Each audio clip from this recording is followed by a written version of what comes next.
So again, this is the Williamson County user training. As we go through the training today, most of you will be muted.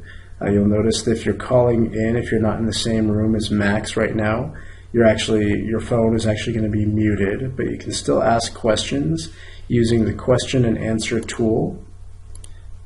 So as we go through the training today, each of you should have a questions section on your webinar tool that you can post any questions, and we'll address those questions as they come in. And we'll also have a question and answer session toward the end of the training today. So again, please feel free to ask as many questions as you'd like to. We'd like to make sure that all the questions get answered today. Just a little bit of an introduction on BidSync, what we're going to be talking about, and how it's really going to help you and your staff. What we're going to be talking about today is how to use the BidSync system and what the BidSync system is. BidSync is a sourcing product or a strategic sourcing tool that allows you to reach out to a lot more vendors to try to get a much lower price on your purchases. So as we go through that tool today, we're going to talk about how it's able to help save you money and save you time, and how it's able to help streamline your processes. Right here you can see the different topics that we're going to be covering today. First off, we're going to take a look at the home and search tabs of how you use those in the system and what those are.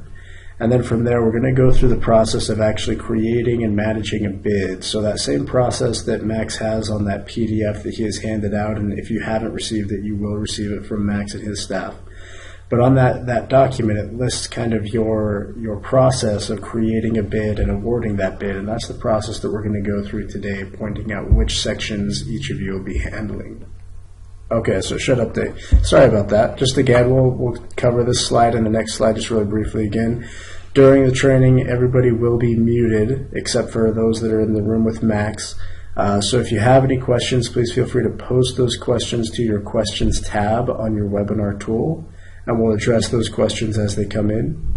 We'll also have a question and answer session at the end of the training just to make sure that all the questions get answered. In addition to that, we're going to be going over this list of topics right here. So first off, we're going to be covering a little bit of the home and search tabs. That's just where you first log into the system, how you access the system, and then where you go from there in the system, such as creating a bid, releasing that bid and sending it through the appropriate workflow, managing a bid while it's live, awarding a closed bid, and then we're going to take a look at some of the tools you have available to you for reporting and help, and as well as the support portal and the support staff that you have available here at BidSync. So again, as we go through today's training, please feel free to post any questions you might have in the questions and answers section, and we will address those as they come in, and we will also have a question and answer period at the end of the training today. So to start us off, this is a live demo, so to start us off, we're going to actually go right to the BidSync page. The BidSync page that you're seeing right here, this is what you'll see after you log in. So to start you off, let's actually go to bidsync.com. When you go to bidsync.com, it'll take you to this home page right here. From this home page, all you have to do is click My Account, and that will ask you for your username and password, which will then take you to this page here. This is kind of your home page for Williamson County. It's specific to your agency. It's specific to Williamson County, and some parts of it are specific to you as a user. So as we come in here, the first thing you'll notice on this home page is right in the middle where it says bids to end. Bids about to end, excuse me. Right here it's going to list any bids that are ending in the next 24 hours. So this one you can see is ending in the next hour and 2 minutes. You can also filter this to only show bids created by you by checking this box right here, and that'll only show bids that you personally have created in this list right here. Over on the left-hand side, you can see a few more pieces of information. Any news from BidSync regarding the system or anything like that, those will be posted here. And there will also be another section added in here whenever there's a bid that is pending approval by you. So if it's waiting for you to approve it, it'll be listed right here for you. Up above here, the next section we're going to take a look at is the search tool. So you can come up and hover your mouse over search, and you have a couple different options here. you can search for bids and contracts and progress payments. We're going to take a look at just the bid search today, but keep in mind you also have the ability to search for contracts by other agencies, but we're going to just look at bids today. So as we click on bids, this is going to refresh and take us to a page that shows us all of the past bids in the system. Okay, as we scroll down a little bit through here, we can see it looks like I have my search from the last time I was on here for Travis County, but this allows us to see all of the past bids that are in the system as well as current bids. This is a very useful tool to you because it allows you to search through how other agencies have created similar bids to yours. So for example, I'm going to actually clear out this search criteria, start over. So now we're looking at current bids. What this allows me to do is look through these bids and see everything that I would like to about them. If I would like to take a deeper look at a bid, I can just click on the title, and this will allow me to search through and see the basics of the bid, such as how much time is left, the title, how it was built, the documents that they used, the line items on this particular bid. It allows me to see all the details about this bid. And the reason for that is so you have this bid library that you can go to see how others have structured their bids, just to educate yourself a little bit more and maybe even to help you in creating your own bids. Now the nice thing about this, you may not be using this too often, but the nice thing about this is you can actually copy a bid from another agency. Now while that might not be very applicable for you if you're looking at a City of Detroit bid, that might be applicable for you if you look for bids in Texas. And we choose, for example, Travis County.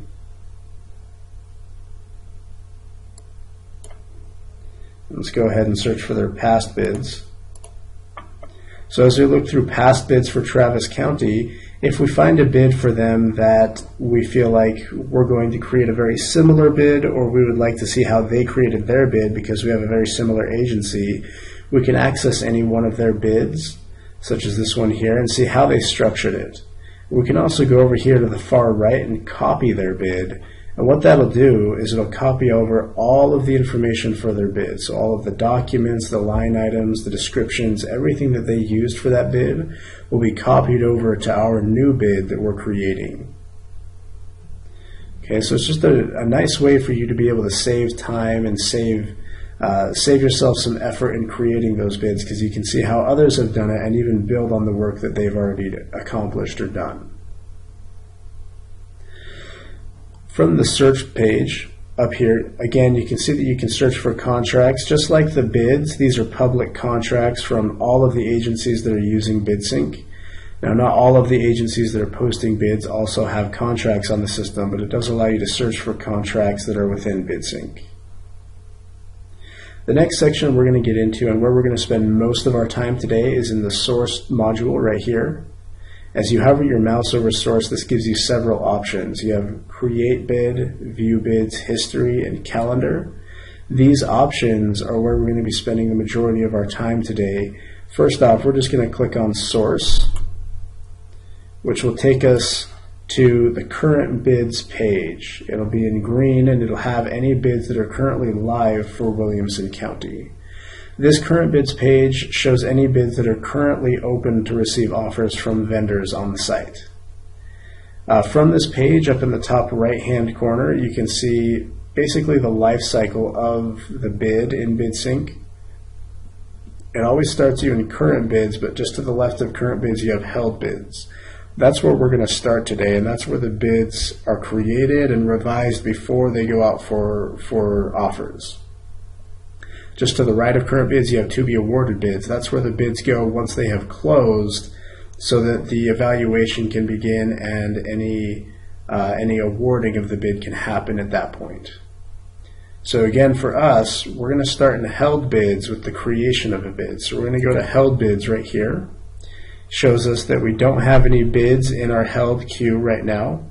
So I'm going to change that by coming up to source and clicking create bid.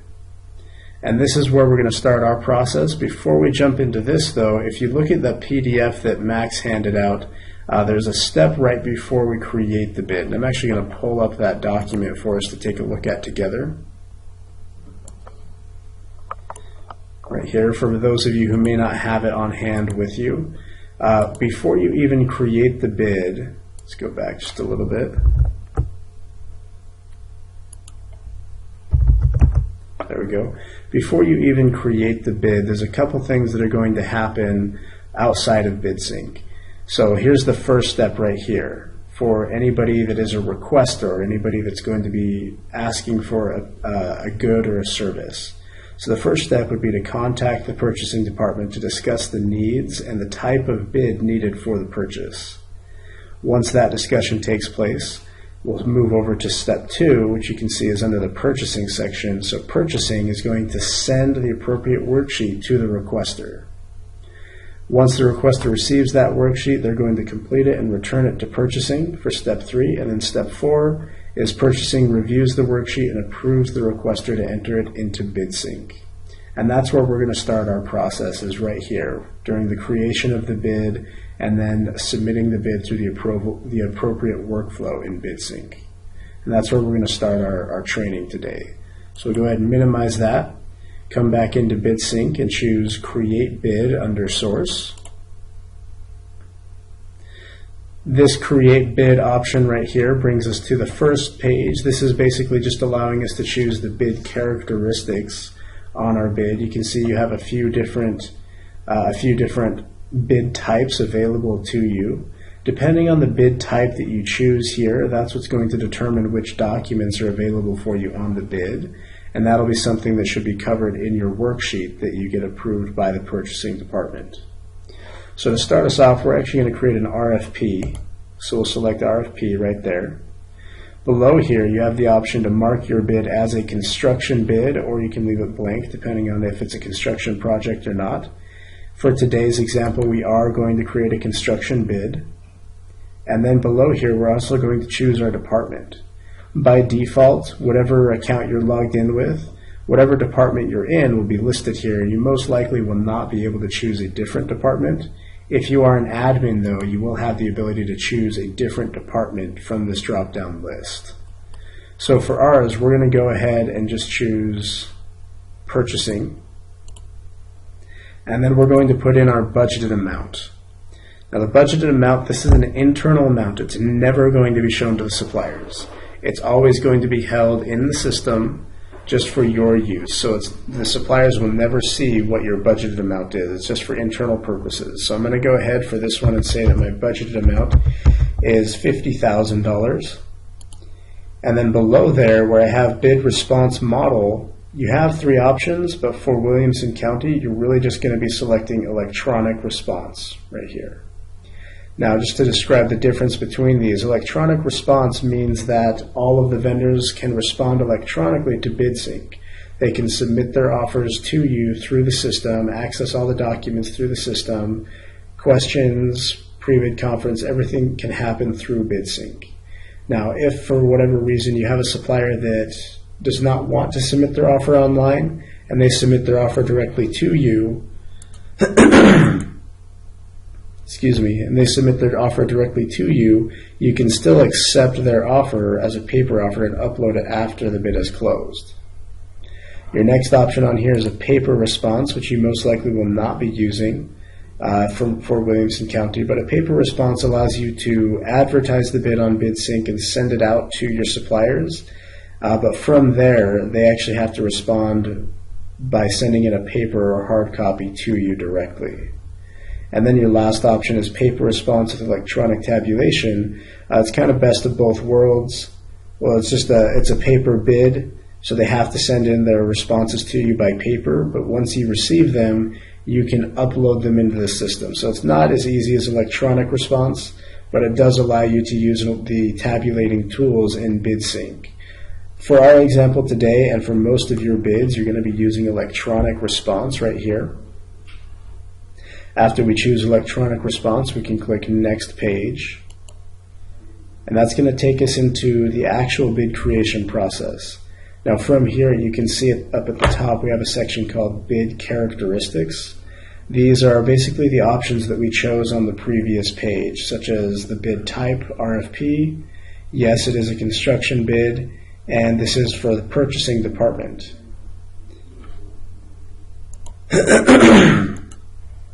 Below here, you also have available to you where it says bid participation to add the end date and pre-bid conference date to your agency calendar. That agency calendar is just an internal communication tool for your users. The way to access that is up here in source and coming down to calendar. It just allows you to share end dates for bids, pre-bid conference dates, things like that on a shared calendar that everybody can access. And we'll take a look at that in a little bit. Down below here, we're going to choose what's called our bid duration. The bid duration is the end date for the bid. So you can see by default it's set for 1 month from today. That's how it's always going to be in the system. As soon as you create your bid, it's going to be set 1 month out. However, you can always change that by clicking on the little calendar icon right here and choosing a different date for this bid to end. So let's say we want it to end on June 4th, for example. And we can also change the time in any 15-minute increment right here. Whatever time you choose, so if I choose 10 a.m. right now, the next time I create a bid, it's going to have 10 a.m. selected again. So if you have a time of day that all of your bids end, such as 3 o'clock in the afternoon, you would go ahead and choose 3 o'clock in the afternoon, and then all of your bids would end at 3 o'clock in the afternoon after that. You can still change it per bid, but it'll keep that time from one bid to the other. Next, you have the ability down below here where it says disable alternative offers. You have the ability to check this box, which will not allow the vendors to submit an alternate offer. Now, what an alternate offer is, in BidSync, generally the vendors have the ability to place an offer or an original offer and then offer you a substitute good. For example, if we're purchasing a lawnmower and we tell the vendors in our bid, we specify that we're looking for a Yamaha lawnmower, and the vendor gives us their price for the Yamaha lawnmower, but they also provide a Honda lawnmower that's very similar and comparable. They can also submit the pricing for the Honda lawnmower as well to let us know that they have both of those models. If we check this box, it does not allow the vendors to do that. They can only submit their first offer, which would be for the Yamaha lawnmower. They wouldn't have the ability to submit the second offer. This can definitely be useful in a construction bid where you're not looking for any variations of your project. You know exactly what you need and what you want, and that's how you'd like them to respond to it. So that's what we're going to do, is check this box so the vendors cannot submit an alternate offer.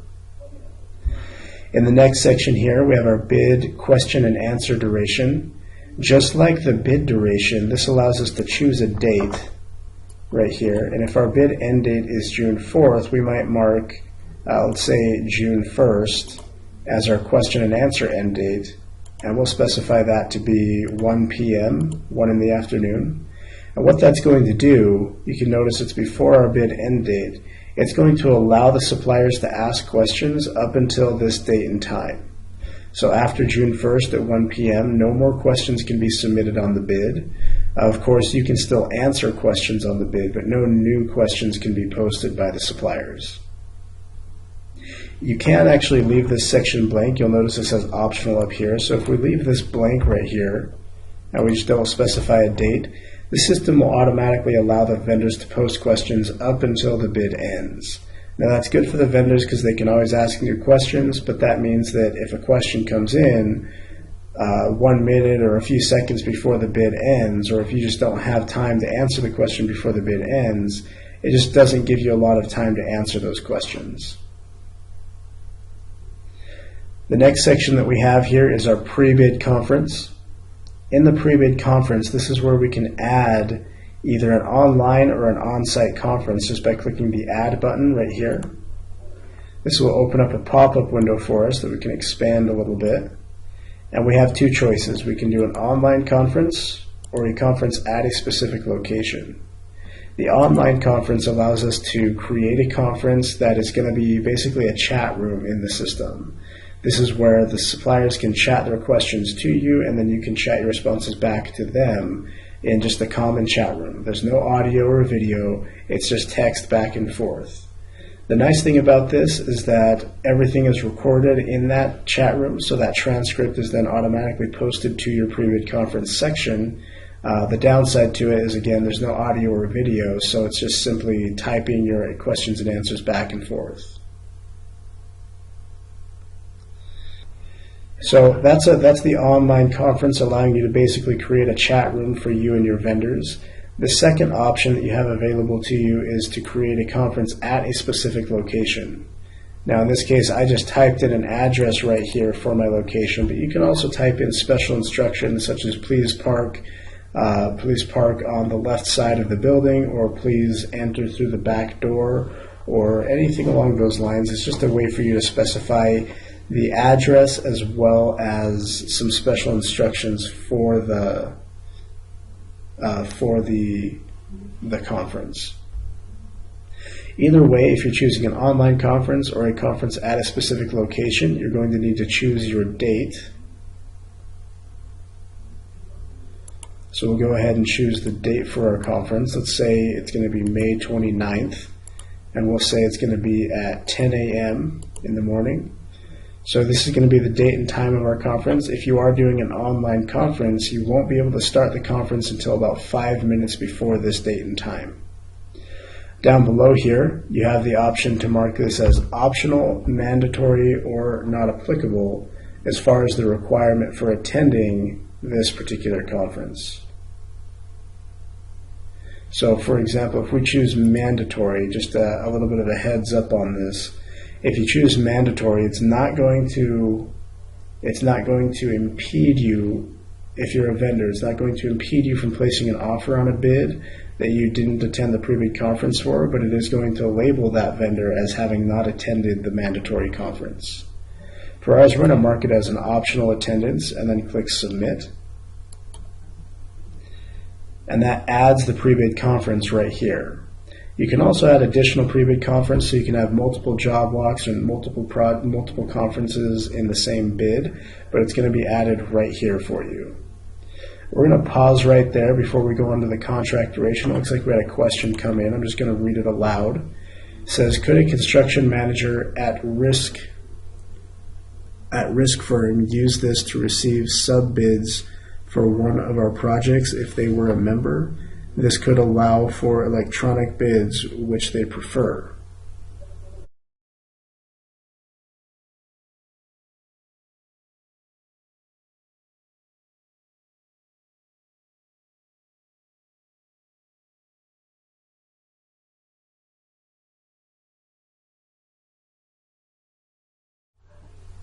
Okay, so that should answer that question then. We'll go ahead and move into the next section here. Unless there's any other questions, we'll give just a second to post those questions in there, and then we'll move into the next section.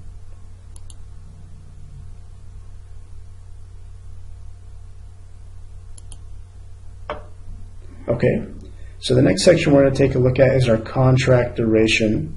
We've gone through just a few pieces already. We're down to our contract duration. This is where you can specify a couple key pieces of information in the system. For example, the first one that you have here is your contract duration. The contract duration allows you to specify how long this particular contract is going to last. For example, this one is set to do a specified time frame of 1 year, where you just type in the number and then you choose days, months, or years. So we could also, for example, put in 12 and choose months. It's just any number and then days, months, or years right here. Under the contract duration, you also have the option to do a one-time purchase. So if this is not going to be a contract, you're just purchasing something for single use, or let's say you're purchasing a vehicle or a smaller construction project where there's not an actual contract in place for it, you can just do a one-time purchase. That's what we're going to do for ours today, is just a one-time purchase, as it is a smaller construction project. And then we have what's called our contract renewal, which we can choose any of these renewal options right here, or we can choose not applicable. Okay, now a lot of times we understand that you may come in here and these simple renewal options may not be sufficient for what you need for your contract.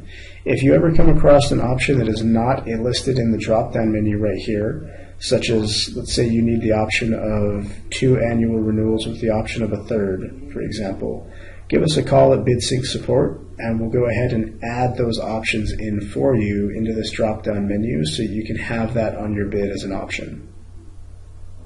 In this case, we're going to do not applicable. We're going to keep our bid pretty simple today, so we're going to do not applicable for the contract renewal. And then for the price is good for, this one is automatically set to a specified time frame of 30 days. This is one where we're going to keep it how it is like this. Basically, the specified time frame for the price is good for, that's just saying how long the vendors have to honor their prices after they've submitted them before they can actually raise their prices.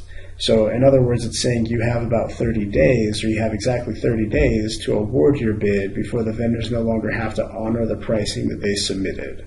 So if you needed to extend that or change that, you could change that number right there. You could say 60 days or whatever number you need to, just to specify how long you have to award your bid. The next section that we have here is called our budgeted amount. This is the same amount that we entered in on the previous page. You'll notice it just carries over. Again, this amount is never shown to the suppliers. It's just an internal amount for your users so that you know exactly how much you're able to spend on this particular bid in this project. Down below there, however, there is one called an estimated amount.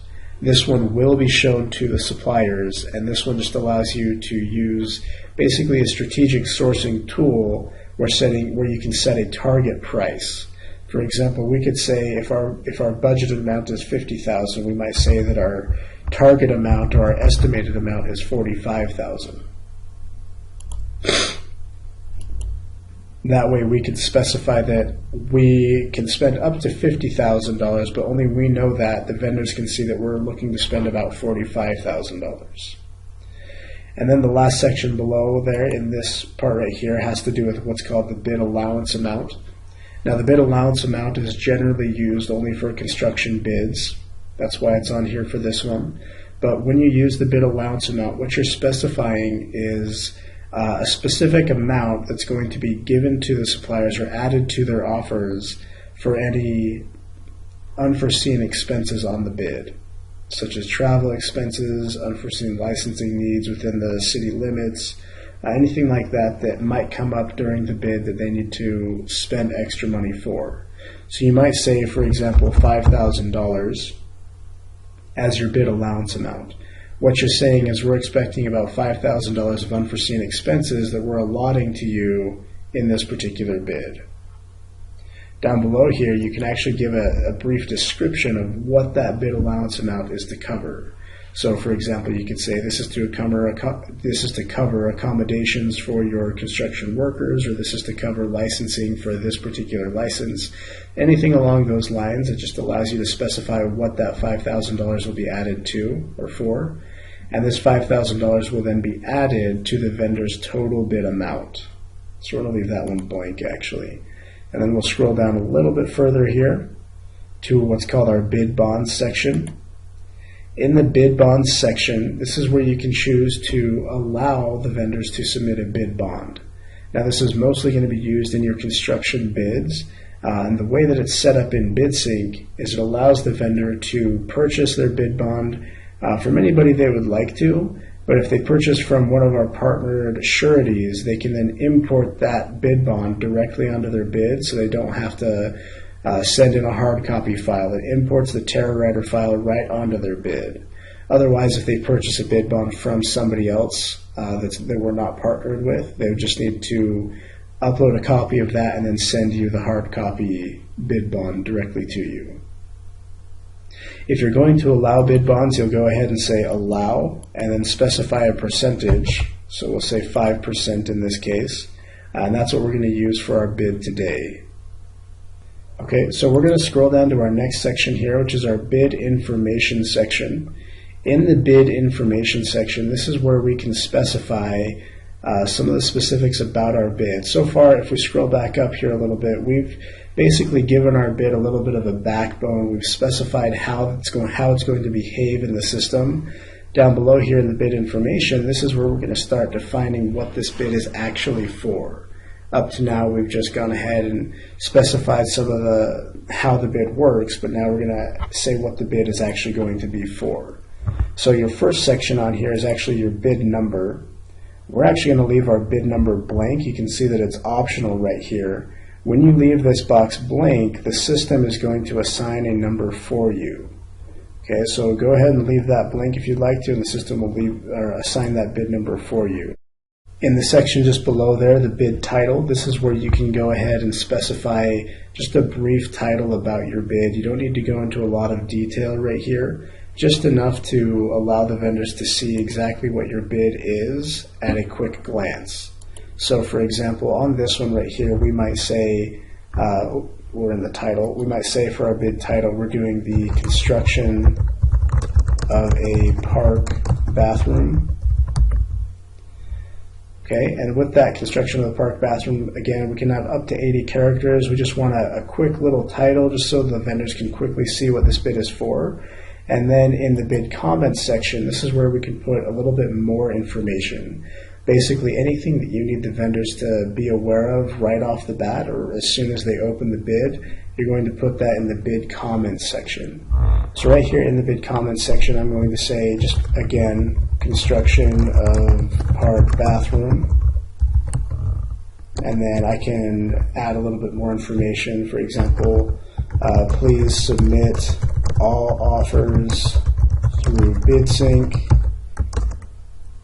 Please ensure that all appropriate information is included in your offer. So again, you can make this as large as you like. I don't believe that there's not really a character limit on this section right here. Last time I asked our developers, they said it was something like 20 pages worth of information. So you can really put a lot of information here. It's really just anything that you need the vendors to be aware of as soon as they open the bid.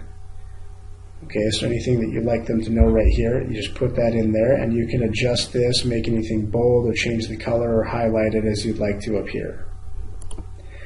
You can paste information into here, so if you have a document with, for example, scope of work and you'd like to post that on there, you can just copy that and then paste it right into there. We're going to scroll down just a little bit further here, next to our additional offer fields. The additional offer fields is something that goes hand in hand with our line items, so these two sections right here. The additional offer fields allows you to ask for additional information in the system. So for example, normally when you create a line item in BidSync, it's going to give the vendors two options. They can put in a unit price and they can put in a total price. So right there where you put in the unit price and total price, that's really all they can put in. They can put in some comments, but that's all they normally are able to do. With the additional offer fields, this actually allows you to ask for additional pieces of information. So for example, if we click edit right here on the right, we can create a new field in the system. And we'll go ahead and we're creating a park bathroom, doing the construction for a park bathroom. So we might say time to complete project, something along those lines, and then click add, and then we'll close it. So that adds, in our additional offer fields, that adds time to complete the project. So that's just going to be a required field that the vendors have to fill in when they're placing an offer on this particular bid. And then as we create our line items, you'll be able to see we're going to choose which line items have that particular option on them. Now we're going to pause just really briefly. It looks like we had a question come in regarding the bid comments section. Somebody mentioned that they see where it says not to use more than 80 characters. We'll scroll back up just really briefly. You're definitely right. It says not to use more than 80 characters right here, but that's in respect to the bid title right here. So the bid comments section doesn't have a limitation, or at least not a small limitation. You can post quite a bit of information there. So that's just this section right here just allows you to post a lot of information into it. So we'll scroll back down to our line items again. We just created our additional offer field right here. the next thing we're going to do is create our line items. And there's actually several different ways that you can create line items in the system. We're going to take a look at each option that you have for creating line items. And then at the end, we're just going to create a couple basic line items in the system. So to start us off, we're going to create just a simple line item by clicking Add Line Item right here. This will give us a pop-up window where we can choose just a basic line item or a base item with options. We're just going to choose the basic item and then click Add Item. This is going to open up another pop-up window with the information we're going to fill out about this line item. So for example, we're going to say, if we're doing a bid for a park bathroom construction, we could say park bathroom construction. Okay, and then below here we can add in a product code if we had one. This is not shown to suppliers. It's just for internal purposes. If you were purchasing off of a catalog and you had a product code, you could enter that in there. Then you have your pricing type. The pricing type is used for a few different things. We have a few different options here. First off, price, which allows us to put in allows the vendors to put in just a unit price and a total price. Then you have negative price, which will actually deduct whatever amount they put in as the negative price. It'll deduct that from the total bid amount. They have percentage, which will deduct a percentage discount off of the total bid amount that the vendors enter. And then a no price, which does not allow them to enter pricing, but they can still enter in attachments and notes. We get a lot of questions about the negative price and the percentage options right here. Basically, the negative price would be used if you're looking for a line item that specifies some kind of a rebate or a reimbursement, and the percentage would be some kind of a percent discount. So they can put in their base pricing and then give you a percent discount based off of either quantity purchased or off of another option. In our bid today, we're just going to mark this as price, and then where it says unit, you can choose from any one of these units on this list. It's a pretty comprehensive list, but if you ever come across the unit that is not on this list, give us a call at BidSync. We'll make sure we get it added on there for you. So in this case, we're going to go ahead and say project for ours because we're doing a construction project. There we go. And then below there, we have what's called the delivery location and quantity. Now you have to select the delivery location on every bid. To do that, you're just going to click where it says click here, and this will open up a list of all of the delivery locations that are available for you to choose from.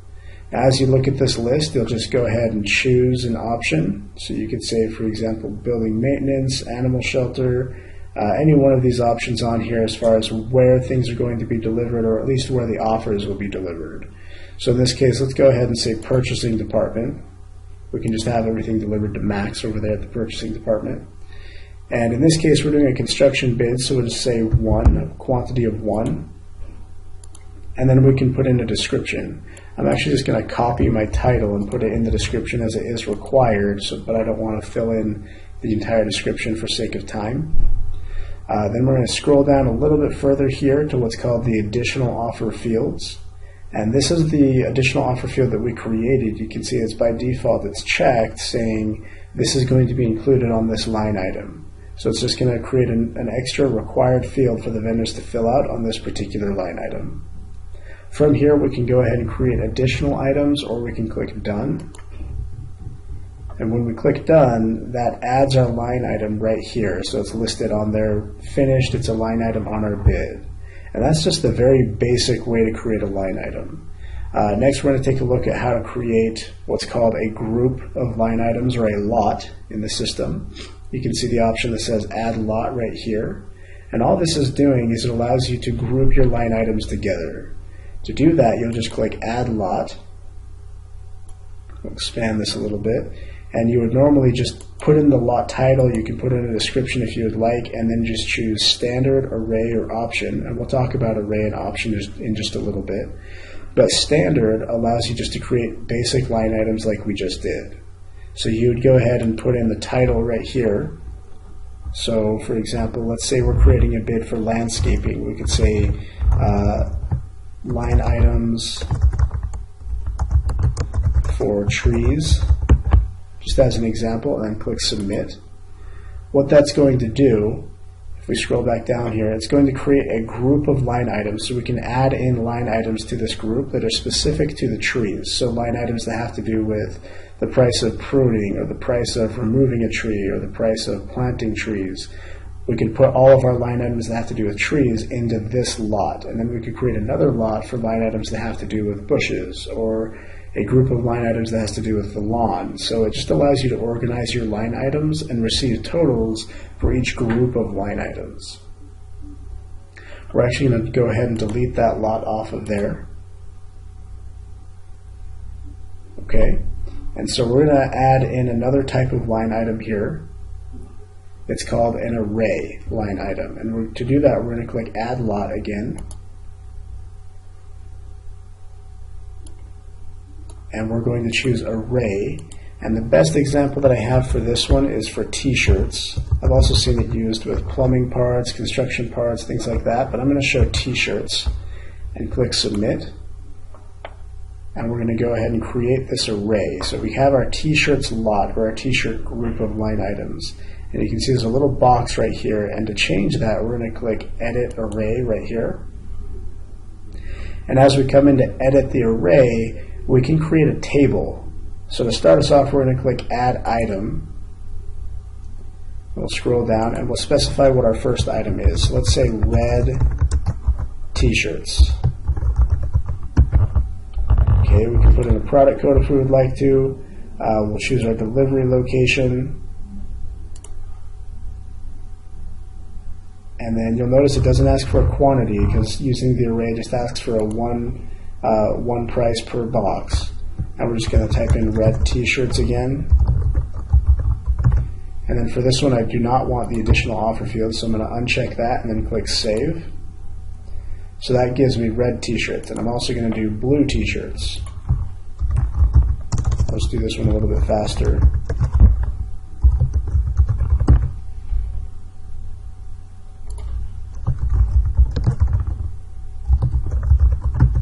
Again, we're going to remove our additional offer field and save.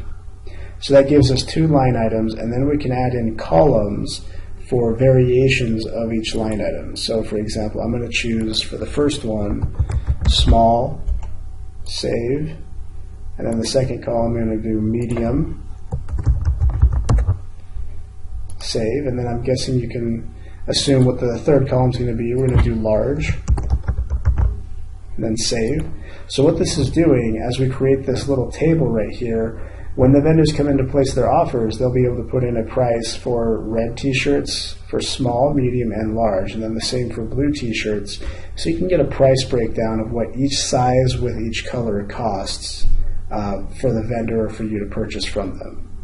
So it just allows you to create an array or a table to ask for multiple variations of each line item in the system. We'll go ahead and click Return to Editing. And we'll scroll back down to our line items. Now we've got two different lots on here. We're actually going to remove these different lots. So let's go ahead and delete the lot.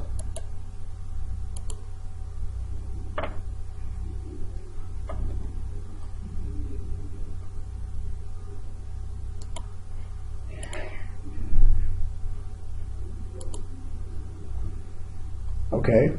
So now we've gone and taken a look at a couple different ways of creating line items. First off, just creating a basic line item, creating groups of line items, and array line items. Now we're going to take a look at how you can import line items into the system. And this is extremely useful and helps you to save a lot of time when you have a bid that has a lot of line items on it. So if you have more than, say, 5 line items on your bid, it may be faster to do it this way using what's called the import tool right here. So we're going to click Import, and this is going to ask us to choose a file from our computer. And I'm going to first click on the Help Guide right here so you can see exactly what it is that we're doing here. But this is going to give us a step-by-step guide of how to create an import or a spreadsheet that we can import into the system. So it just tells us step-by-step, first off, that it needs to be a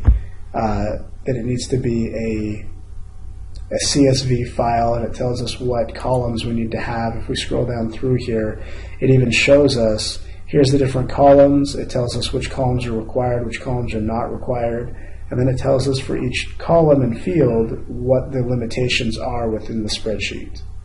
So as we'll read through this and make sure we understand it all pretty well, and then we can close this help guide here, and we'll choose the file from our computer.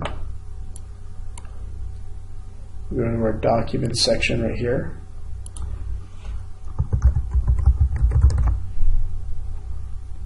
And I'll go through and find my Williamson County upload for this bid and click Open and then Import.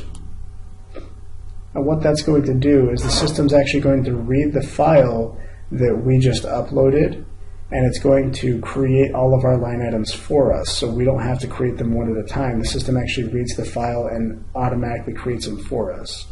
Looks like I had the wrong shipping location on it. This is good, so you can see what might happen to you when you're creating this. You can see in this case it tells us that the shipping location is not correct. So I'm going to open up my file here.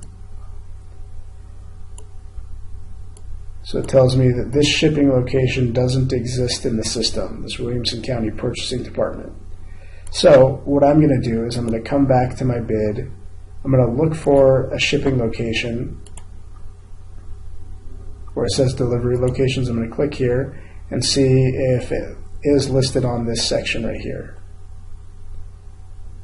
So it looks like that one's not on there. Let's choose a different one. Let's go ahead and just say Treasurer Office right there. So I'll close this and go back to our spreadsheet. I'm going to mark this as Treasurer Office. Now, one thing to keep in mind is that these have to be exact. You have to have the exact name of the department or the shipping location in order for the system to read the file and accept the import. So we're going to make sure that that's correct in there, and then we'll save this. And we'll try to import it one more time. So we'll choose our file.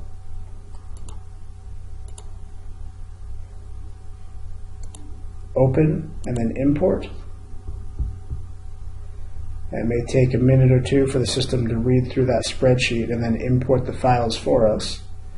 But as soon as it's finished, it'll have several line items imported for us. See, it says import successful. It imported 38 line items.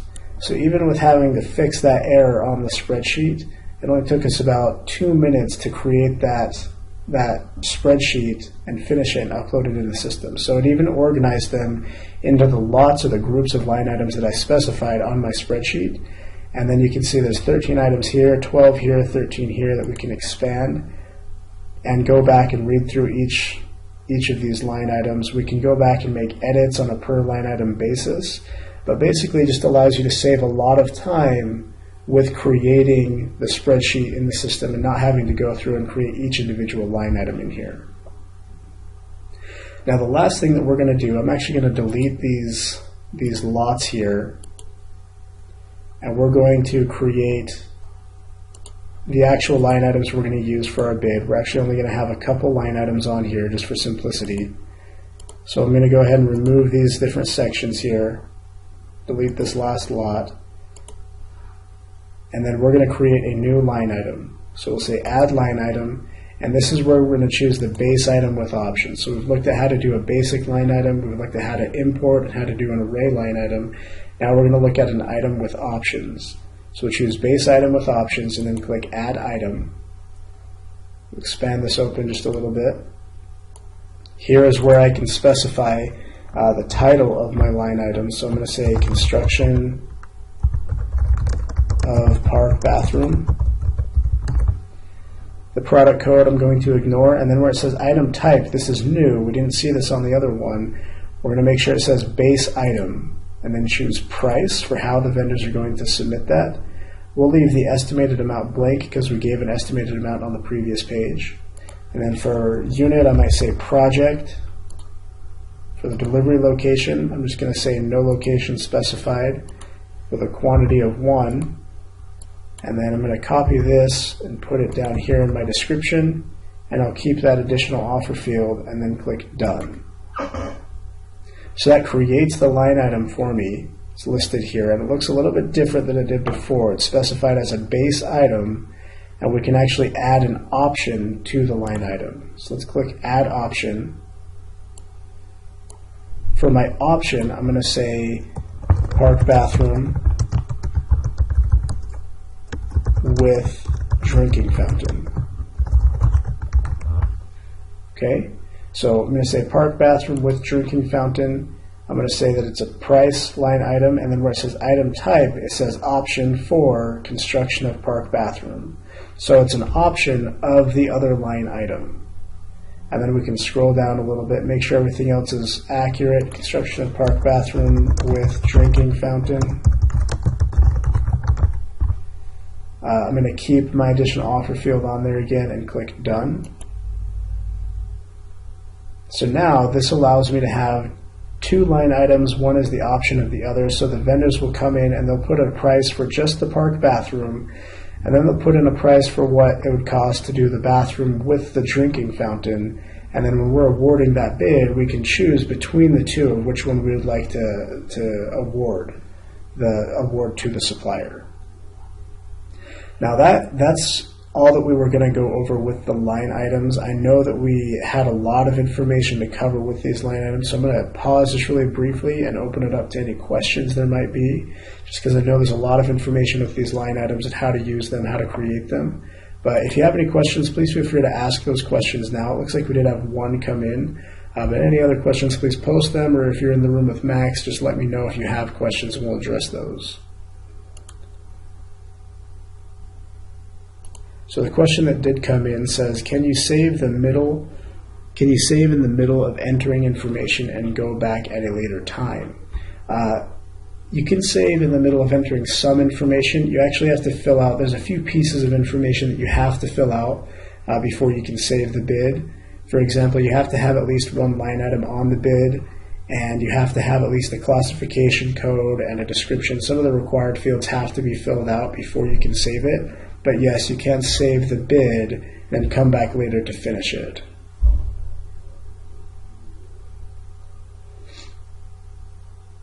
All right, we'll just give another second or two for any additional questions that might be coming in.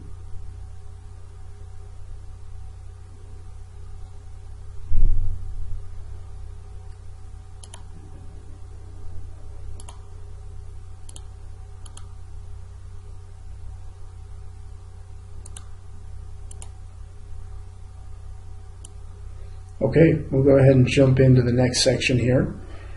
We just went through the line items. We're going to scroll down a little bit more to our documents section. Now in the documents section, you'll notice there's a few documents already listed here. Each of these documents that we have has something to do with RFP. You can guess that based off of the bid type that you chose, the system has specified which documents are pertinent for this bid. So by default, when you choose to create an RFP, these 4 documents will automatically be included on your bid. You don't have to go find them and upload them. They're already on your bid for the vendors to fill out. To show you a little bit about what these documents look like, let's click on a couple of them. So we'll click on this RFP affidavit. And this one, it looks like it's a document that the vendors will have to download and fill out with a notary and send back with their proposal. And then if we look at a different one, if we look at a different document, let's take a look at this lease standard documents. If we expand this one open a little bit, this one allows the vendor to come in and actually type their information in and respond to this information electronically. So they don't have to download it, they don't have to print it off or anything. They just open it up, fill in the information here, and then at the bottom they'll save it with their password, and that'll act as their electronic signature on this document.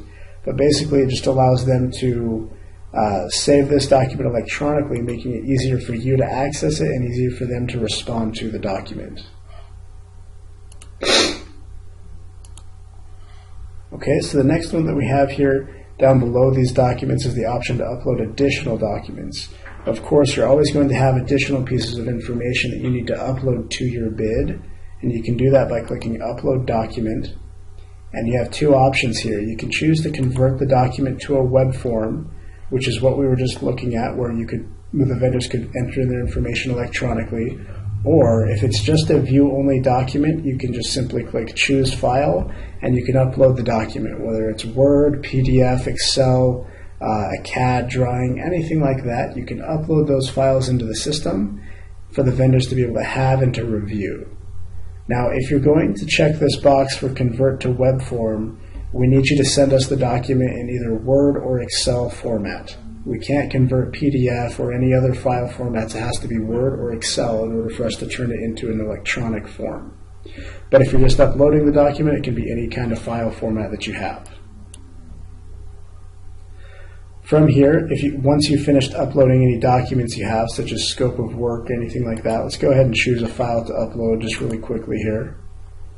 We'll go ahead and say, we'll use this one right here just as an example. I'm not even sure what this document is, but we're going to upload it just as an example here.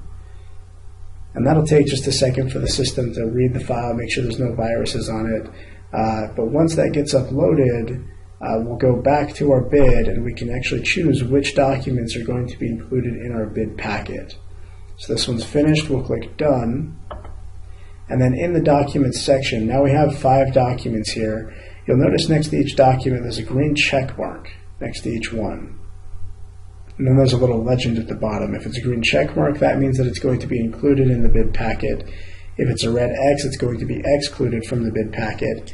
And if it's a grayed out X, that means it's not applicable for the bid packet.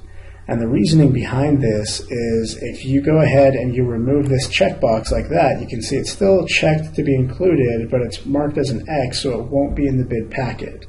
Now the purpose for that is if you're uploading a CAD drawing or a video file, an audio file, something along those lines, those don't convert very well to a PDF bid packet. So to make it easier on the vendors and easier on you, you can go ahead and just exclude certain documents or files from the bid packet, so the bid packet can still generate very easily and the vendor can still access all of these documents or files from their documents section that we'll take a look at later.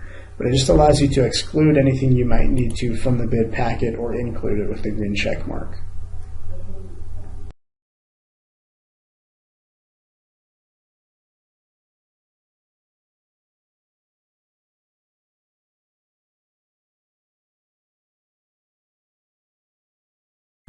As we scroll down a little bit further here, our next section is the classification section. We're getting close to the end. You can see we've only got a couple sections left before the very bottom, and these ones are pretty easy.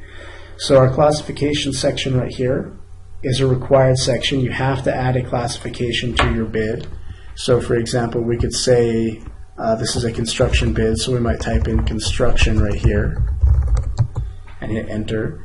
And then we'll scroll through this list and we're just going to choose the codes that match what we're trying to do. So I'm just going to choose a couple on here. Let's say I choose this construction one here. We can scroll down through. We'll use a general construction code. You can choose several of them here and then click Add Selected down here and then close window. You want to make sure that you add a few codes here, usually more than just one, because these codes is what's going to match your bid up with vendors in the system. Basically, the way it works in BidSync is we have a vendor database of over 800,000 vendors across the country, and then this allows you to specify what your bid is for. Based off of what you specify, that's what helps us to know who to notify about your bid. So on here, we only entered in 2 codes, but you're welcome to enter in several, however many you would like to be able to send this out to as many people as possible so you can get more responses back. And then we're going to scroll down a little bit further here to our vendors section. In the vendors section, this goes hand in hand with the classification codes, defining who it is that's going to receive this. You're going to have 3 options here, public, private, and regional. By default, you're going to be doing public, and the majority of your bids will be public. However, if you needed to, or if you were instructed by the purchasing department, you can use these other 2 options as well. Basically, by choosing public, you're saying anybody that does business in our area and has at least one of these codes selected will receive a notification about this bid. If you choose private, it means that only vendors that you specifically invite using the Invite Vendors tool down here will be able to find and access this bid. And then if you choose regional and specify a distance from a zip code, only vendors within that area that have one of these codes selected will be able to receive a notification of this bid. Vendors outside that region can still respond to the bid, but they won't receive an initial notification. For ours, we're going to mark it as public, and even if you mark it as public, you can still use the Invite Vendors tool down here to allow you to invite other vendors that may not be in the system already. So for example, if we click Invite Vendors, and if we know of a specific vendor that we need to make sure they receive a notification, but we don't know what codes they have on their account, we can click Invite Vendors, come to this page, and I'll just type in some basics of their account. Let's say that this is for Jerry's Construction. So Jerry's Construction Company, I'm not entirely sure how they phrase their name in the system, so I might just type in Jerry, and then I know that the contact that I have there, his last name is Hunsaker, so I'm going to type that in, and then I'm going to click Search at the bottom here. As I click Search, I'll scroll down a little bit, and it'll show me my search results down here. So if I'm ready to, I can go ahead and just select Jerry's Construction and click Add. And that will place him in my Invited Vendors section right here. You also have the ability to select a specific contact. So if you see, oh, it looks like Josh Hunsaker is the primary contact, but I have somebody else at the company that I'd like to invite, I can click Select Contacts right here. And that'll bring up a pop-up window for us. We'll give that just a second to pop up for us.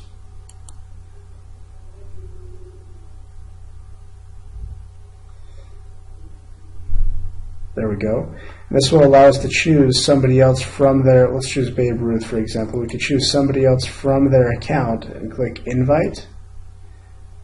So that specific person on their account is going to receive the notification for this particular bid.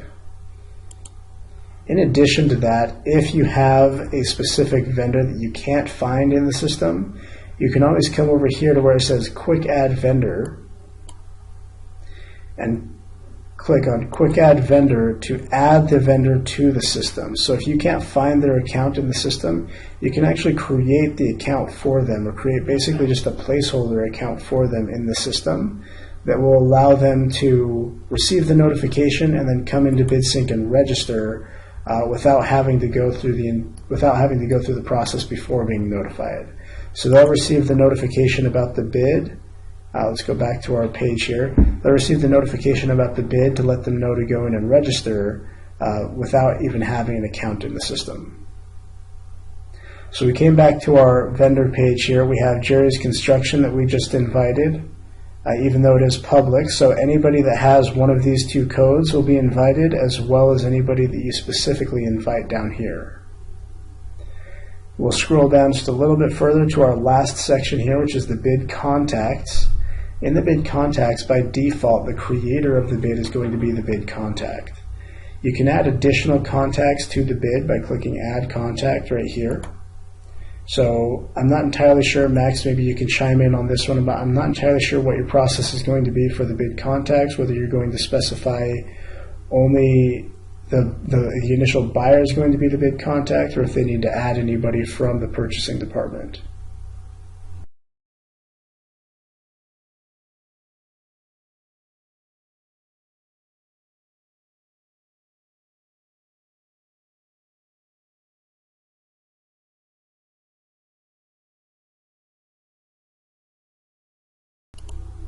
Okay, perfect. So in that case, we're going to leave that how it is, and we can click Save Bid.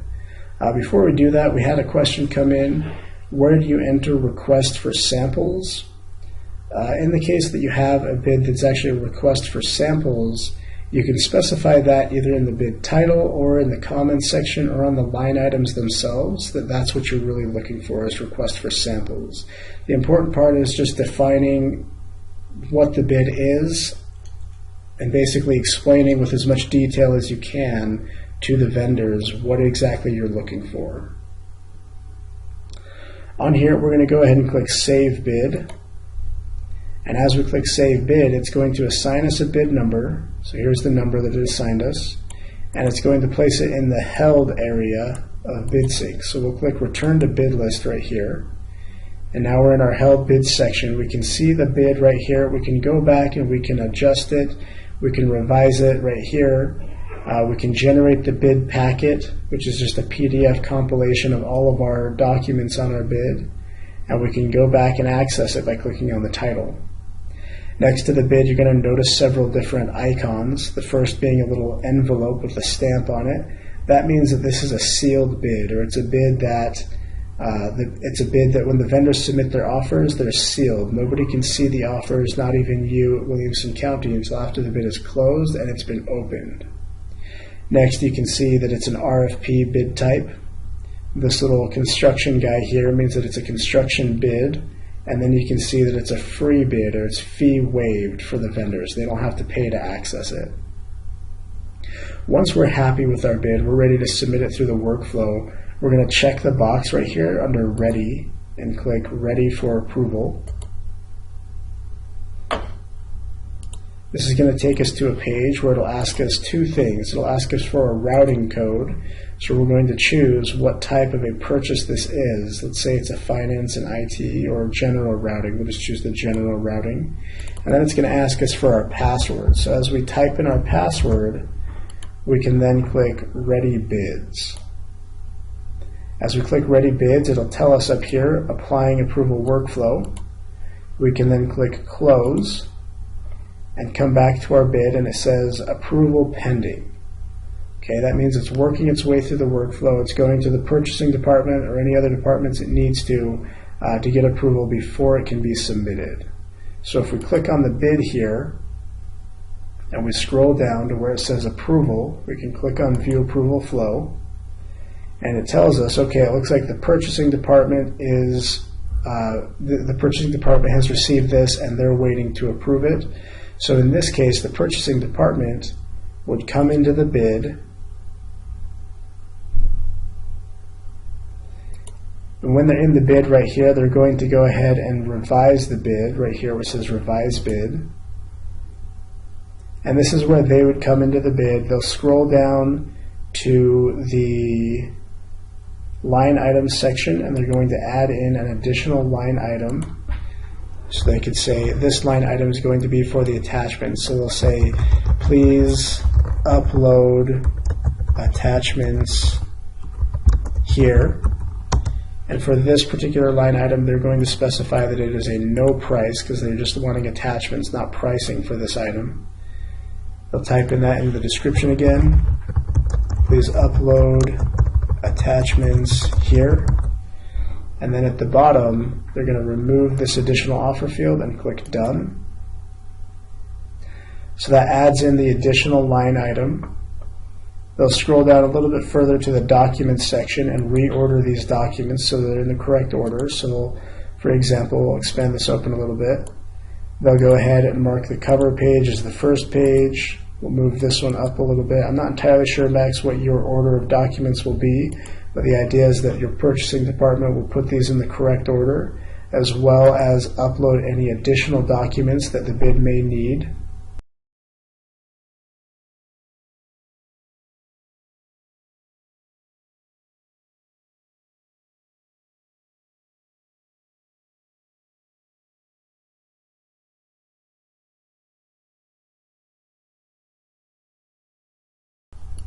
As we scroll down a little bit further, the last thing that the purchasing department is going to do on this page is add in the appropriate contact.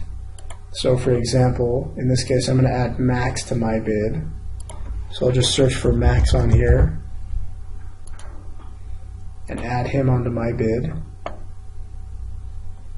Okay, I'm going to keep myself as the main contact and then click Save Bid. And then return to the bid list. Now, normally when they go through this process, it's going to keep the bid in the approval workflow. In this case, it kicked it back out, so I'm going to restart the approval workflow. Normally, though, it's going to keep it in the approval workflow. From here, I can then, as the approver, I'll come into here, go to the View Approval Flow. I can then mark to approve my step right here. I'm actually in each of these groups, so we're going to watch it kind of go through this process of approval. Type in my password and click Submit.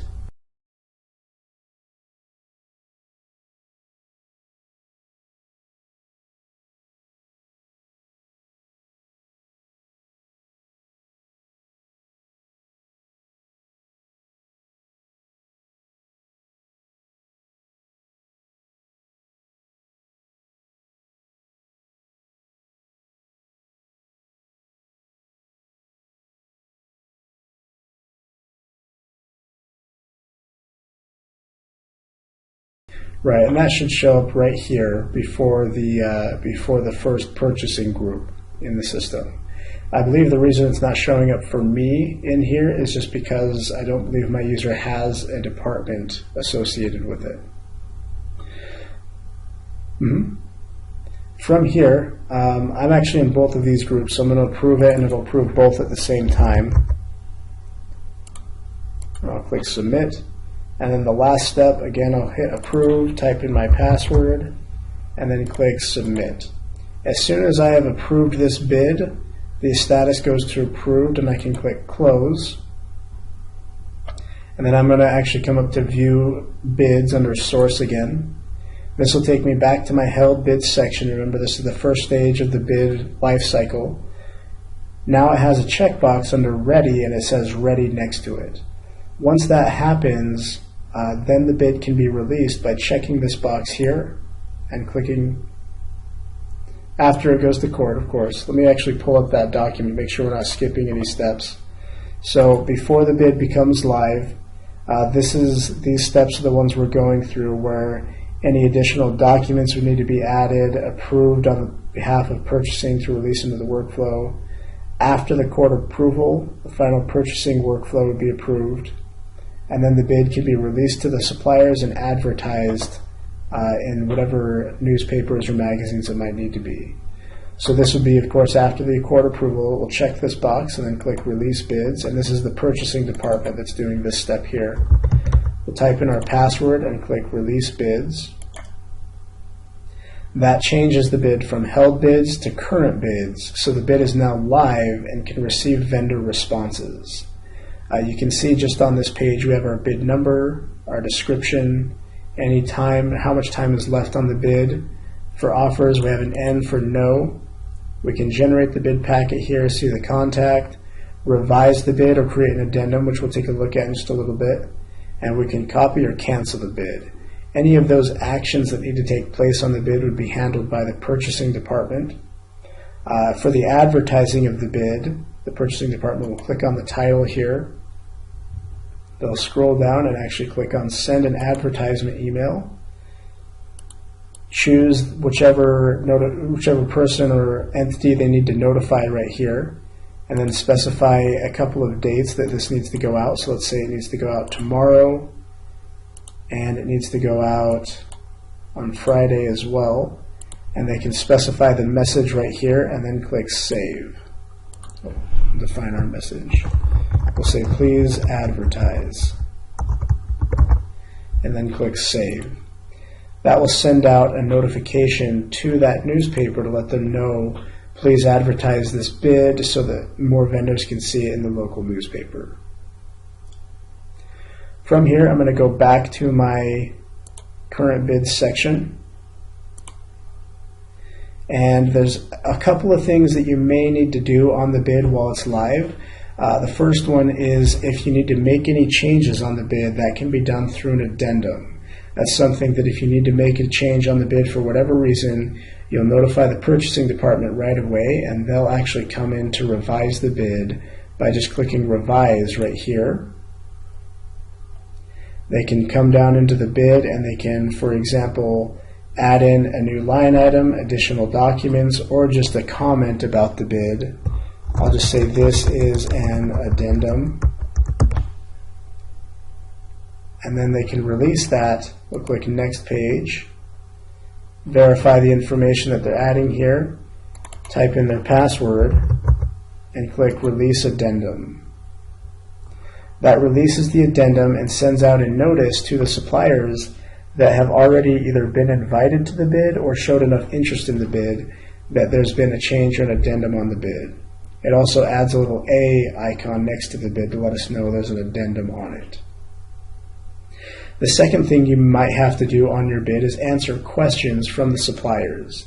Again, the suppliers can post questions on your bid in order to make sure that they have the most up-to-date information.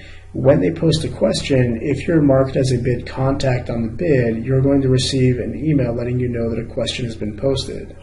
To answer that question, you'll just click on the title of the bid, come over here to where it says Q&A, and click questions and answers, and you would answer the question here. We're actually going to post a question, which you can do as well. Let's say a vendor sends in a question to you by email. You can post that question here.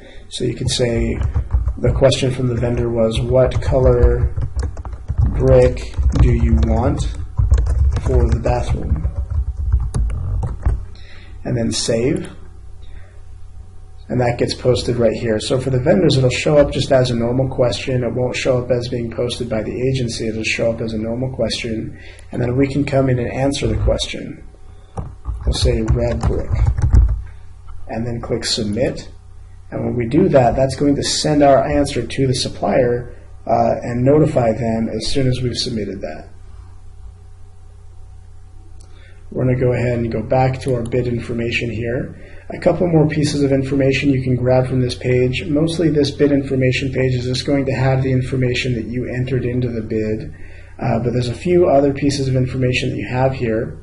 For example, if you scroll down through this list, again at the top before we scroll down, just above the questions and answers, you have a notifications report that you can click on to see which suppliers have viewed this bid and which suppliers have been notified about this bid, but just by clicking on report right here. And our report's going to be blank, one, because we're in the training environment, two, because nobody's viewed this yet. But this will show us a list of all the suppliers that have viewed this bid, as well as allowing us to expand any of these sections to see what notifications have been sent out for each of these items right here. You can then create that report as a PDF if you wanted to, but it just allows you quick access to see who was notified and who's been looking at your bid. From here, again, you can scroll down through here to see any of your line items, your documents on this particular bid, any addenda that have taken place, all of the information that the vendors can see, you can see right here. Now, if you want to see what the vendors actually see on your bid, there's a link up here that says Vendor View of Bid, and we'll click on that right here, just to show you what it looks like for them. As the vendors access this bid, this is what it's going to look like. They have, let's scroll over just a little bit, they have just a details page, which will list just the basic information of the bid. They can see the documents listed here, where they can access and accept each of the documents. They can see the line items listed on your bid right here, access the questions and answers, pre-bid conferences, and they can even post an ad for other suppliers to see. From here, once they've gone through and accepted all of your documents, they can scroll down to the bottom to click Place Offer down here, and that will allow them to submit their pricing or submit their offer on this particular bid. And we're going to go back to our previous page here on our bid information. We're going to go back to the View Bids page. We've covered a lot of information so far with creating the bid, a little bit of management while that bid is live. Before we go into the process of actually awarding the bid and evaluating that bid, just want to see if there's any questions that we can answer before we jump into the next section. We did have another question come in from somebody listening remotely. They asked, how will RFP work for construction projects? How will the RFP work for construction projects if contractor is not a BidSync user or member? This one came in from Gary Wilson. So Gary, the way that it'll work for those vendors that are not a user in BidSync, you can actually add them in as a user. So if you remember when we were creating the bid, we clicked the invite vendors and we looked at that option to quick add a vendor, which just allows you to create a placeholder account for them so they can be notified and then register in the system. before going live with the system or before actually releasing any bids, we've actually been working with Max's team, and we've imported a list of the county's vendors into the system already. So they're already listed there for you to be able to select and invite to the bids. So a lot of your vendors will already be in the system, so you don't have to worry about adding them each time you want to create a vendor in the system.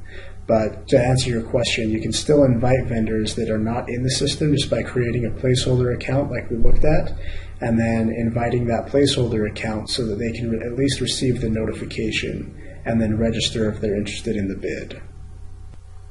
Okay, let's go ahead and move into the next section of our presentation here. On this particular bid, you can see that it has time left 8 days. Remember, we added this end date to our agency calendar, so we'll take a brief look at that by clicking calendar right here.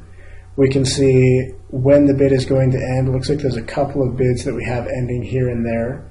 But this just allows us to see when the bids around us or when the bids for our agency are going to be ending. Okay, so here's our pre-bid conference for our bid right there. And that's just a quick view to see when things are going to be ending for Williamson County. When this bid actually does end, it'll be moved from the current bid section to the to be awarded bid section, and that's what we're going to do right now. So as soon as this end date passes, that's a hard deadline. The vendors can no longer place offers on the bid, and it'll move to the to be awarded bids section.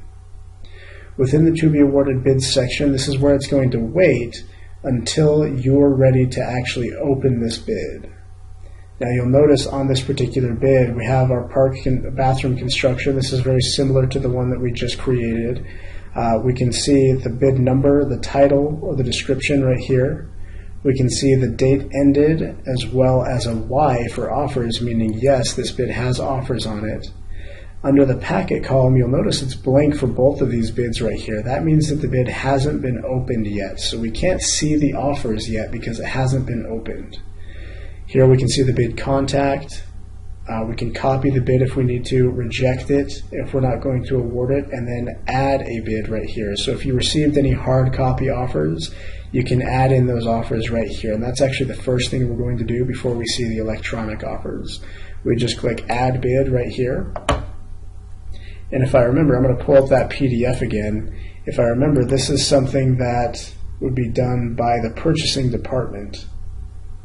So after the bid closes, the purchasing department is going to open any sealed bid, add in any paper offers, and then send the bid package to the appropriate group. So that's the process that we're going through right now. We're going to add in some vendors by clicking add vendor right here. I'm actually just going to search using a keyword because I don't have a specific vendor in mind that placed an offer. So I'm just going to search for a vendor here.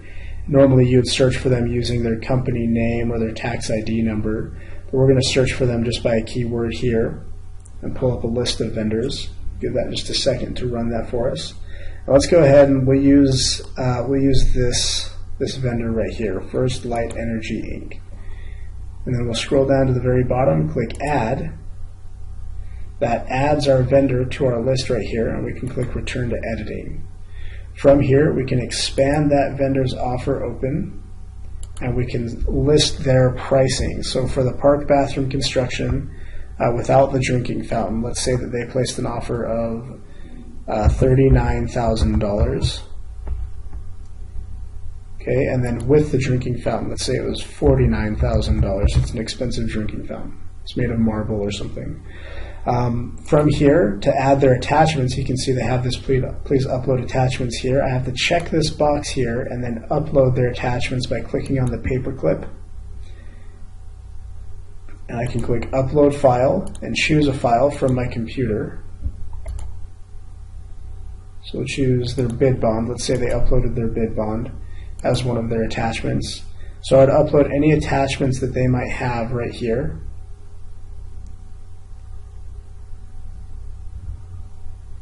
We'll give that just a second to get that uploaded. All right, and then close. And then if I'd like to, I can scroll back up here. You can see where it says docs and it has a little red symbol right here. This is for the documents that were required on the bid. Obviously, since they submitted a paper bid in, they didn't finish submitting these documents, so we can actually go ahead and accept those for them by clicking on it, selecting the document such as the cover page, and you would just scroll through this bid or this document. At the bottom, type in your password and click Save. So you would be accepting this on behalf of the vendor. That's not required. You don't have to do that for the vendor. You can just leave it how it is without that being accepted, and just leave a note on there saying the vendor submitted these manually, so they're not accepted electronically. But once we've added that information in, it looks like it didn't keep my information, so I'm going to add it in again really quickly here.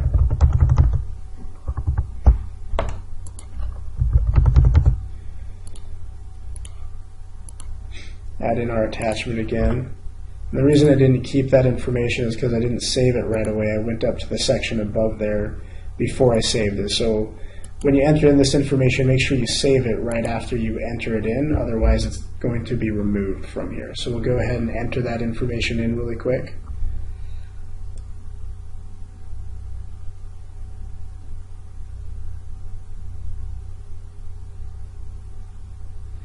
Okay, close that.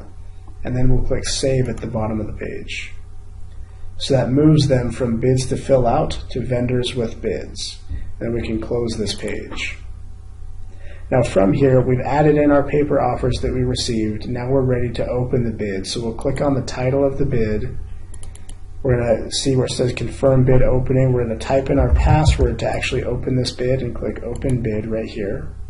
This sends the bid through what's called a decrypting process, basically unsealing those bids. So now we can see the 3 different suppliers that have submitted their bids.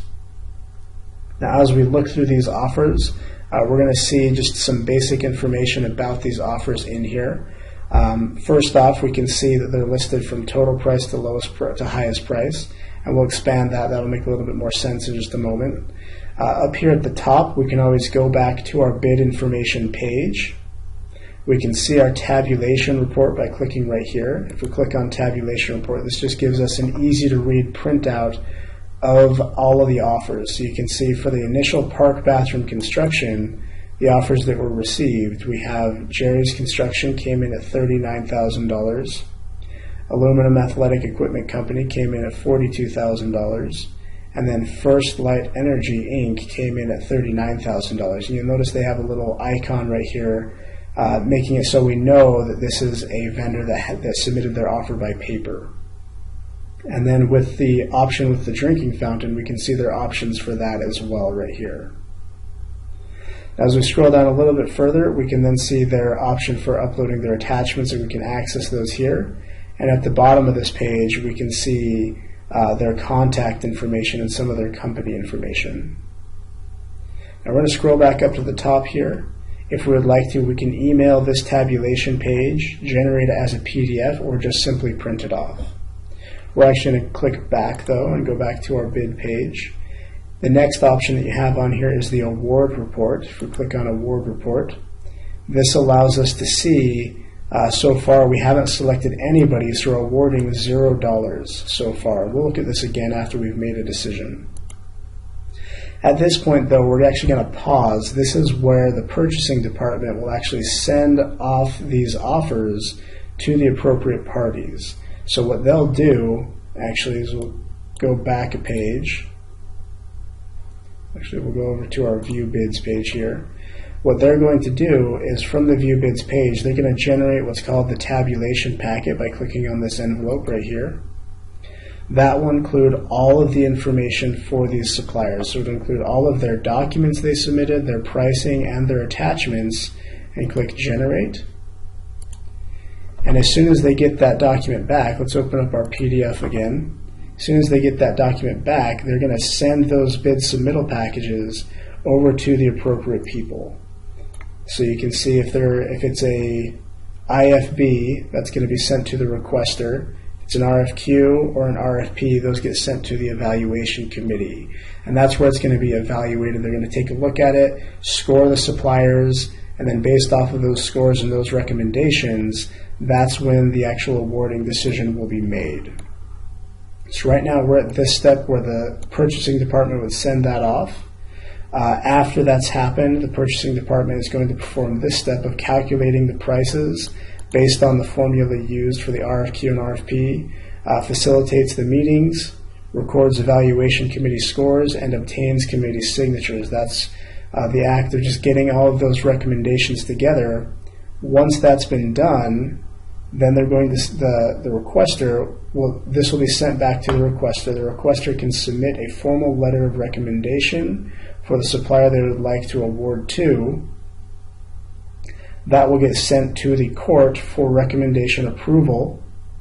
After that's been approved, the purchasing department will then select the awarded suppliers, upload the evaluation summary to the award notification, and then send that notification to the suppliers, and that will formally award the bid in BidSync. Okay, and that's the step that we're going to focus on now.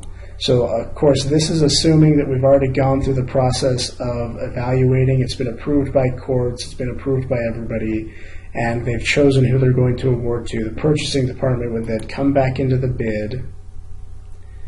They can expand these offers by clicking Expand All Offers up here so they can see the individual pricing.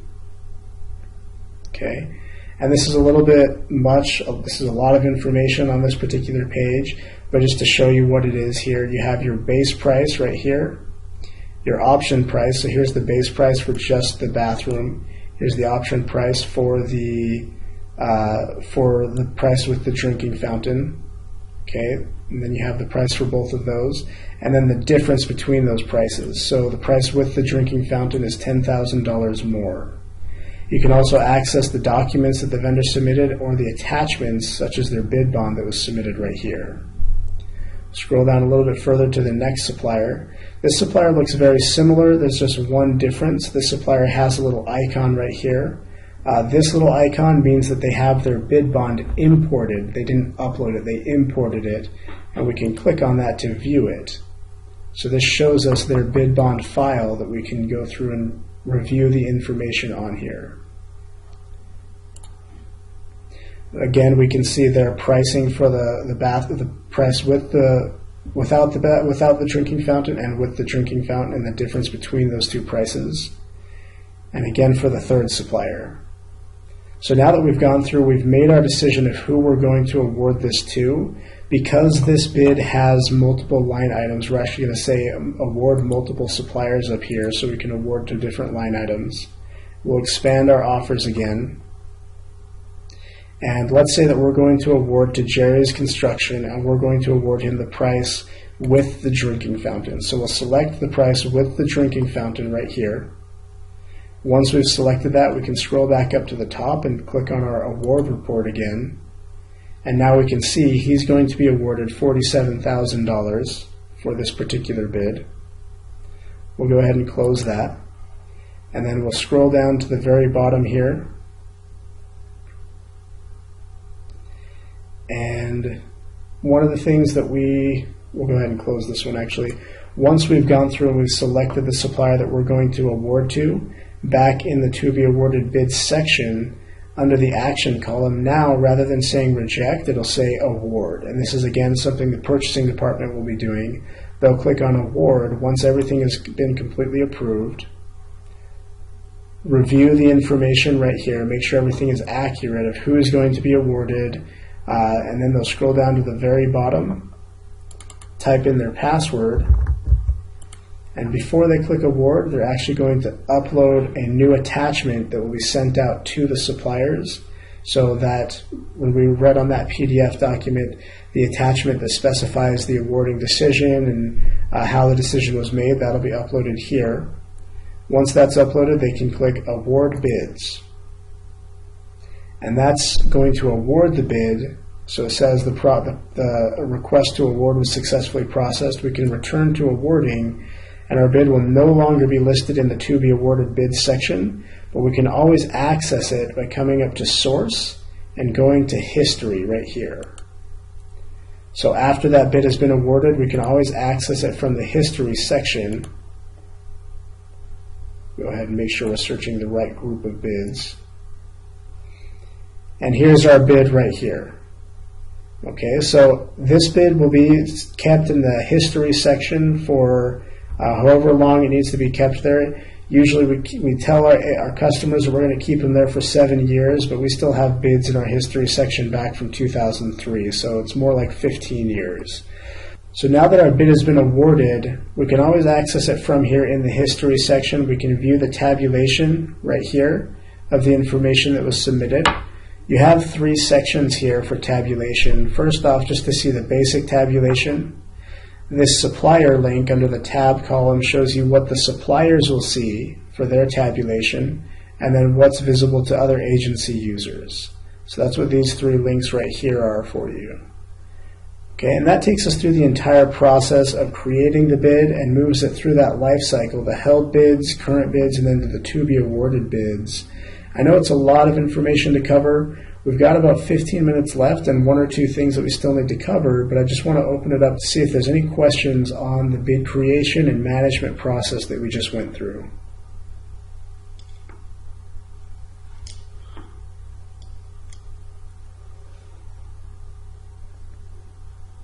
Okay, sounds like everybody's up to date so far, so we've got a couple more things we wanted to take a look at. Max had asked to see if we could go through and create a quick quote, so we're going to try to do that at the very end after we've gotten through the last couple pieces of information. The next one we're going to take a look at is actually in the Tools option up here. If you come up to Tools, we're going to look at the option for Reports. So you'll click on Reports, and this will take you to a page which will list a couple different things. First off, anytime you generate a bid packet or a tabulation packet, those documents or those packets will be listed right here on this page. In addition to that, if you scroll down a little bit further, you have what's called your bid reports, and these are just standard reports in the system. We're not going to go into a lot of detail with these, but these are standard reports in the system that allow you to pull specified pieces of information, such as a report on all of your awarded bids, or a report on all of your current bids, things along those lines. The piece that we're really going to focus on in this reports section is up here at the top, called Ad Hoc Reports. Within the Ad Hoc Reports tool, this is where you can create customized reports to pull just the information that you need from the system.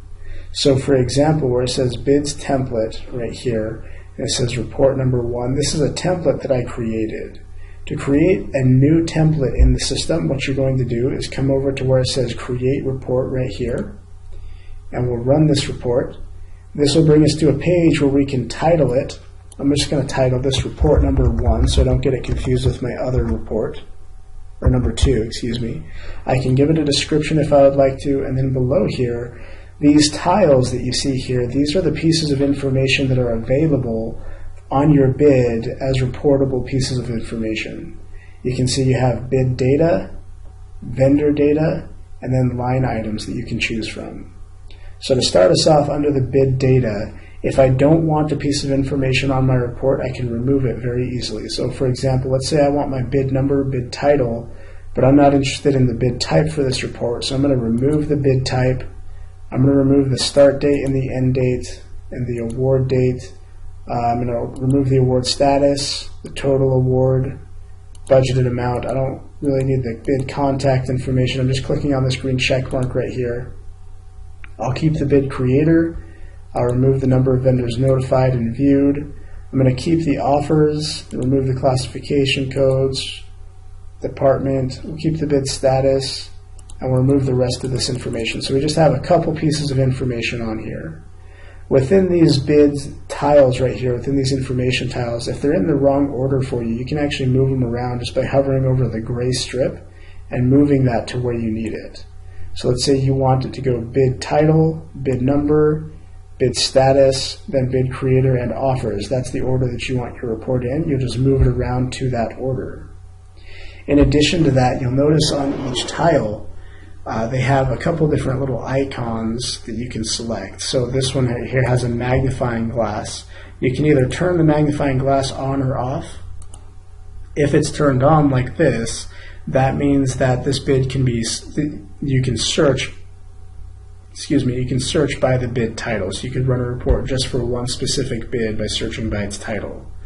You can also turn off these green arrows right here, which means that the report can't be sorted by this item. So if we turn them on, we can sort by the bid title.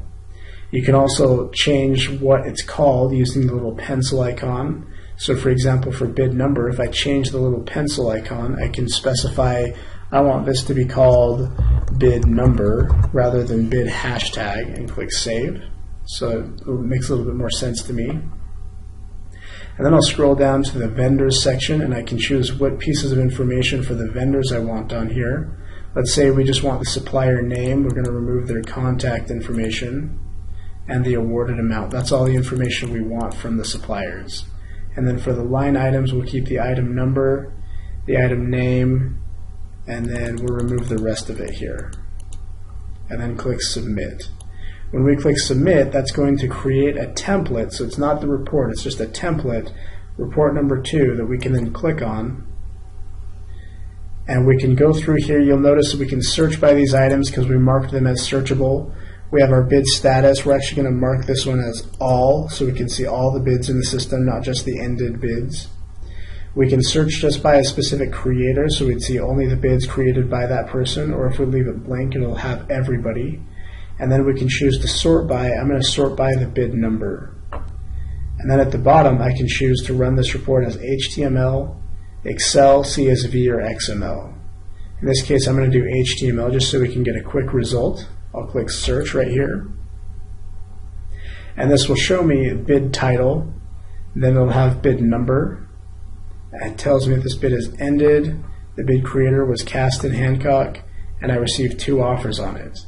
Then I can see below here the suppliers' names. Right here, here's my 2 suppliers, and the amount that was awarded to each supplier. And then I can see the item number right here and the item name as well. And I can see that for each bid that's on my report right here. Some of them have a lot of line items, some of them just have a few line items, but it allows me to just run a quick report to see the specific pieces of information on these particular bids. So I'm going to return to search right here. Again, that's just the ad hoc reporting tool. It just allows you to create a custom reporting template that you can then run reports off of as often as you would like to. One thing to keep in mind is when you create a report template, these ad hoc reporting templates are visible for all of the Williamson County users. So as you go into your training account, you'll be able to see each of you. You'll be able to see that it has report number 1 and report number 2 already created in there, but you're welcome to create additional templates by using the create report option. And that takes us through what we had scheduled to go over today. We're going to go ahead and kind of switch gears here just to a question and answer session.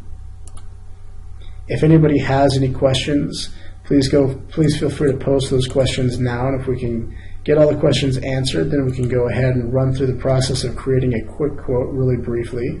But go ahead and feel free to ask any questions you might have or post any questions in the questions and answers section.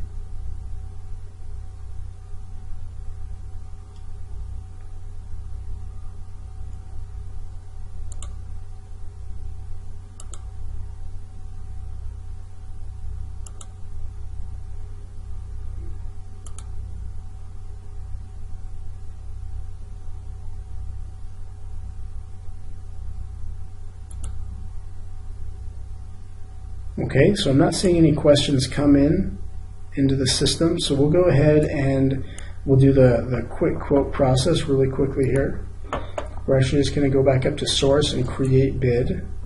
And before we jump into this process, I'm going to open up our PDF guide again to show you a little bit of a difference between the quick quote process and the purchasing process. And Max, maybe you can speak to this a little bit as what you're intending here. But you'll notice for the quick quote, you have a quick quote column that specifies no for whether or not pieces of information are pertinent. So Max, do you want to just clarify this a little bit?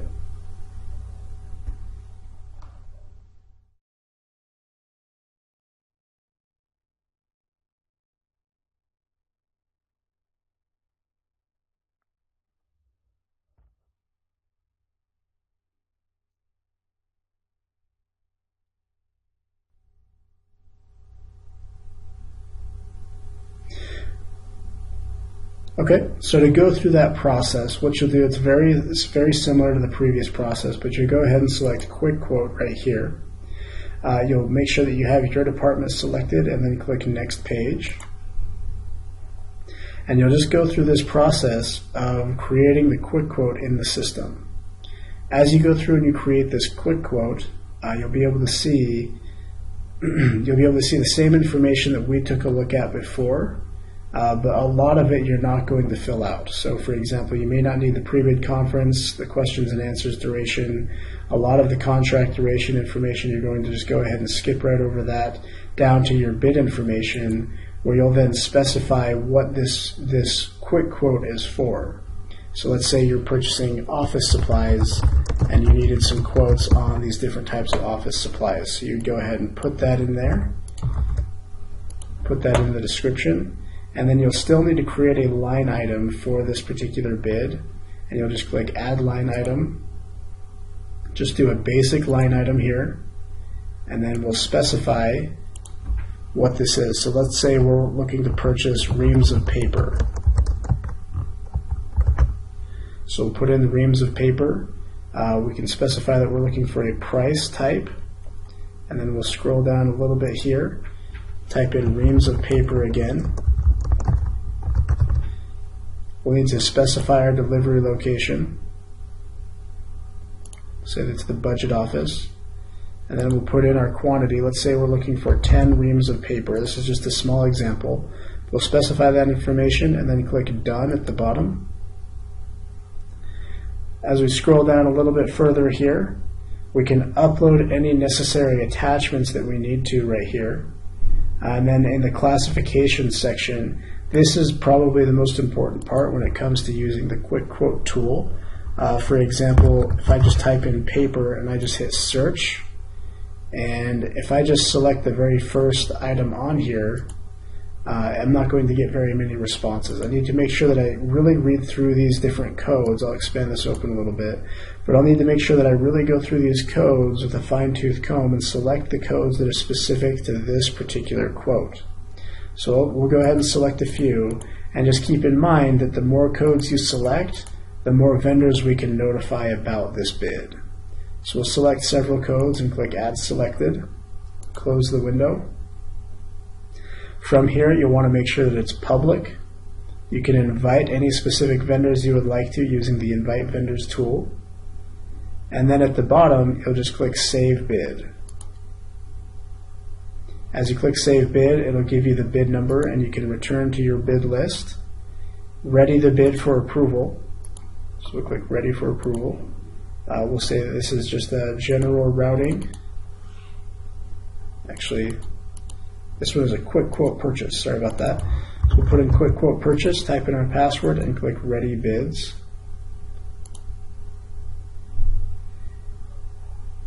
And this one, because it met the appropriate criteria, it's already approved. So it didn't have to go through the purchasing department. It's just already approved. And we can go ahead and release it at that point.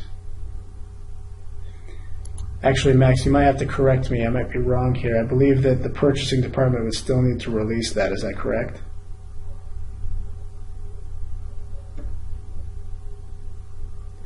Okay, perfect. So then go ahead and check the box for release, then release bids. So we'll type in our password and click Release Bids right here. And that'll send it to the Current Bids section. Okay, and that'll be the process for you with creating those quick quotes. It's just a really quick process of creating the basic information in there. Make sure that you select the correct classification codes so that you can reach out to the correct suppliers for that. Now from here, the last thing that we're going to touch on just really briefly, we're going to actually switch back to our screen here. If you have any questions regarding anything that we've talked about today, please feel free to reach out to us at BidSync, especially after your go live date, which will be Monday, June 1st. Until June 1st, please feel free to reach out to Max, and then he can reach out to us with any questions you may have regarding what we've talked about. And once you've gone live and you start using the system, keep in mind that you have an entire support team available to you here. You can go to support.bidsync.com to access any recorded webinars, help guides, step-by-step tutorials, on anything that we've covered today, as well as you can contact us by phone or email, and we'll be happy to walk you through any questions or processes you might have a problem with.